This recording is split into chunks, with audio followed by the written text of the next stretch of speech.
আমার প্রিয় বন্ধুরা, আজকে তোমরা সঠিকভাবে জানো জাতিস্বর কি, পুনর্জন্মটাই বা কি, আর মোক্ষ লাভের সঠিক উপায় কি। কি বললাম? মোক্ষ লাভের সঠিক উপায়, যা 100% লোকের মধ্যে 99% লোক জানে না। তোমরা সঠিকভাবে জেনে রাখো। প্রথমে বলছি পুনর্জন্ম। এই জন্মে যে জন্মালো, পরের জন্মে এই জন্মেরই কিছু সিম্বল বা চিহ্ন নিয়ে সে যখন পরজন্মে জন্মায়, সেগুলো দেখে অনুধাবন করা যায় বা বোঝা যায় যে সে পরজন্মে কি ছিল। এটা হচ্ছে পুনর্জন্ম। যেমন ক্ষুদিরাম বসু, বলা হয়েছে অনেক গানে যে পরজন্মে যখন জন্মাবে তখন যদি চিনতে না পারে, গলায় ফাঁসির দড়ির চিহ্ন থাকবে, একটা দাগ থাকবে, সেই দেখে বোঝা যাবে যে সে ক্ষুদিরাম বসু হয়েই জন্মেছিল গত জন্মে। এটা হচ্ছে পুনর্জন্ম।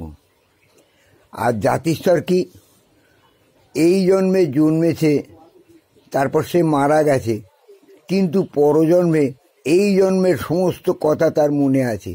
সে কি কি করেছিল, কোথায় সে জন্মেছিল, কোথায় তার বাড়ি, দেশের নাম কি, এলাকার নাম কি, বন্ধুবান্ধবের নাম কি, এবং তার মা বাবার নামও কি, সেটা পর্যন্ত বলে দিতে পারে। এটা হচ্ছে জাতিস্বর। তোমরা বুঝতে পারলে? এবার হচ্ছে সবচেয়ে বড় কথা, মোক্ষ লাভ। তোমরা কিভাবে মোক্ষ লাভ করবে? দেখো, মোক্ষ লাভ মানে হচ্ছে তোমাদের জীবনে আর কোনোদিন কোনো দিক থেকেই পুনর্জন্ম বা জন্মগ্রহণ করতে হবে না। সেগুলো হচ্ছে মোক্ষ লাভ। শোনো, যে ব্যক্তি পার্থিব সকল শোক, তাপ, দুঃখ, সান্ত্বনা আর মনস্তাপের ঊর্ধ্বে থাকেন এবং সেটা মন থেকে অনুধাবন করতে পারেন, ফিলিংস করতে পারেন, তাই একমাত্র মোক্ষ লাভে সম্ভব হয়। সেই মোক্ষ লাভ করতে পারে। বুঝতে পারলে? আবার বলছি, যে ব্যক্তি পার্থিব সকল শোক, তাপ, দুঃখ, সান্ত্বনা আর মনস্তাপের ঊর্ধ্বে থাকেন, সেই একমাত্র মোক্ষ লাভে সক্ষম হন। অর্থাৎ তিনি সমস্ত কিছু শোক, তাপ, দুঃখের ঊর্ধ্বে, তাকে সেগুলো স্পর্শ করতে পারে না। তার ফলে সে মোক্ষ লাভে সক্ষম হয়।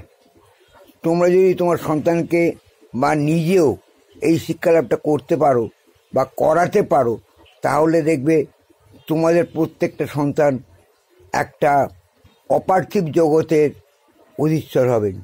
এবং শুধু তাই নয়, সমস্ত ঈশ্বরের কৃপা এবং একটা ঐশ্বরিক শক্তি তাদের প্রত্যেকের মধ্যে বিরাজমান হবে। বুঝলে? এইটা যদি পারো, করো। সঠিক জিনিসটা তো জানলে, এবার তোমরা পারলে করো। বুঝলে? এগুলো হচ্ছে সঠিক কথা।